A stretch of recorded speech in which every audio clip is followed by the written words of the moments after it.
tonight has directed 11 feature films, including She's Gotta Have It, Do the Right Thing, and Malcolm X.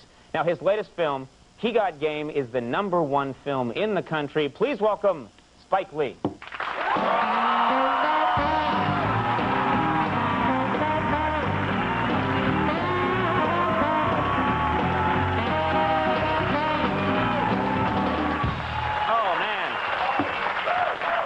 We got to, it's only right that we'll talk about the movie in just a second, but you are the biggest Knicks fan in the world. I don't know about that, but... Well, one of the biggest.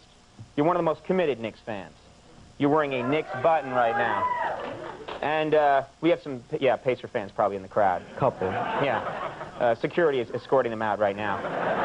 Now, how you feel? I mean, they lost, I'm sorry, first of all, my apologies, they lost the first 2 games. So you got to feel bad about that. Well, I was happy that Patrick played, and he hadn't played since December 20th, and he did decent, but coming home tomorrow for Saturday and starting in the Garden, national television, NBC, so I looked at the Knicks to win both games and tie it up. Now, you're going to be there in your normal seat, right? Right. And you really get involved. You get pretty heated. You get involved, and you get very emotional. I mean, there are times where I'm looking at you on TV and I think he's about to throw a shoe at somebody, you know? No, I mean, there's like a visible wall, and you can't cross that line, so you're never going to see me on the court, but... But you could throw something. I can't do that. I mean, I'll get my tickets revoked, but... you know. I enjoy the game, and it's a way for me to relax, so... And I know all the guys, we have a lot of fun, so... Which would make it more fun, I think. But even though, I mean, when I talk to the guys, not mean-spirited, you know, we're talking about stuff that's not even, has anything to do with basketball a lot of times. So, really? Yeah. You call the guys, like, during a game, and you're talking to them, and about just anything, gardening, stuff like that? Well, not my gardening, but, I just have a good rapport with the guys. So see, I think that would make it more fun for you because you do know these people. You know all the Knicks. You're friends with these people. And the visiting team, too. Yeah, but the visiting team also, you're friends with all those guys? A lot of them. See, that's not, if I went and I got a seat like you and I was like, yo-ho, Patrick, yeah! He'd be like, who's that?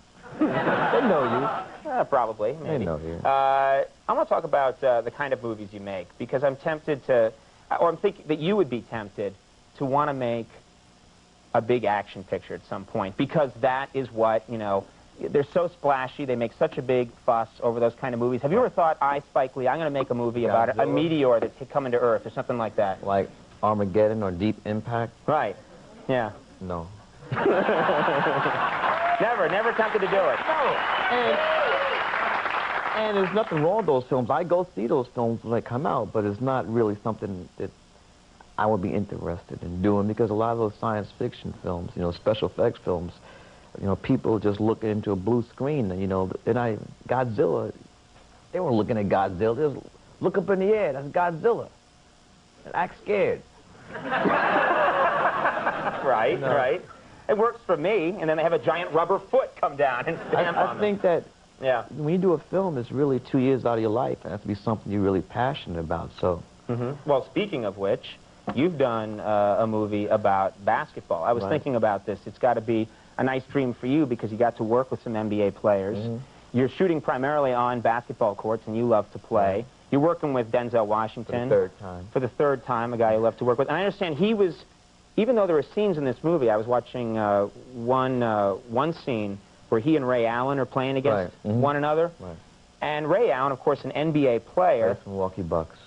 Denzel looks like he's really competitive with this NBA player. Play basketball. He's an athlete. He played JV team at Fordham University, and his coach was the infamous P.J. Carissimo. He's the one that got choked by Latrell Sprewell.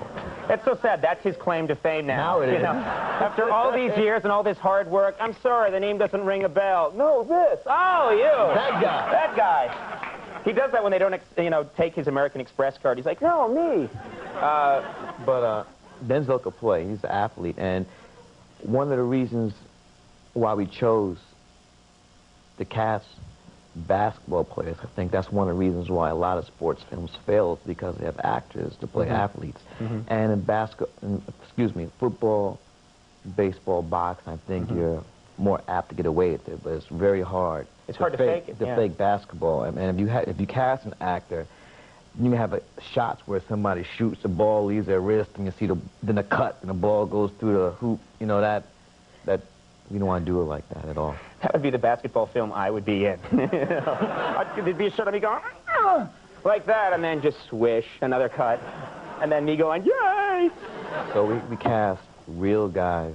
Right. And we felt it would have been a bigger risk to cast an actor than cast a ball player. And Ray Allen, who plays the lead Jesus, he worked with a great acting coach. Her name is Susan Battens for 8 weeks, 5 days a week, 8 hours a day. She worked with him. So when we began to shoot, he would be ready. Now, how competitive? I heard that Denzel on the set really wanted to try and get points off of... in the script. In the end of the movie, they have a climactic scene where father faces son. Denzel is the father of the #1 high school player in the nation. And in the script, Denzel's supposed to lose 11-0. But Denzel said, hell no. You know, I'm going to score at least one basket. And Ray, you know, being a neophyte, he said, well, it says I'm supposed to win 11-0, and I'm going to make sure Denzel doesn't score. But Denzel scored 5 baskets. Well, some of them were lucky, but they, you know, it still went in.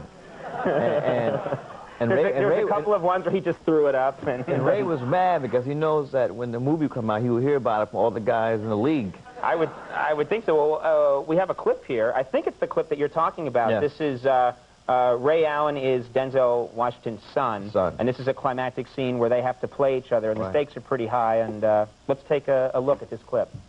Is that a real basket he got off of him? That was the first basket. That's the first basket. Right. Okay. Now, my question is that a wig afro or a real afro? No, that's a real afro. That's the real afro? That's Denzel's real hair. Fake afro wigs don't work. You're telling me, all right? Fake, I tried it in the late 70s, no one bought it.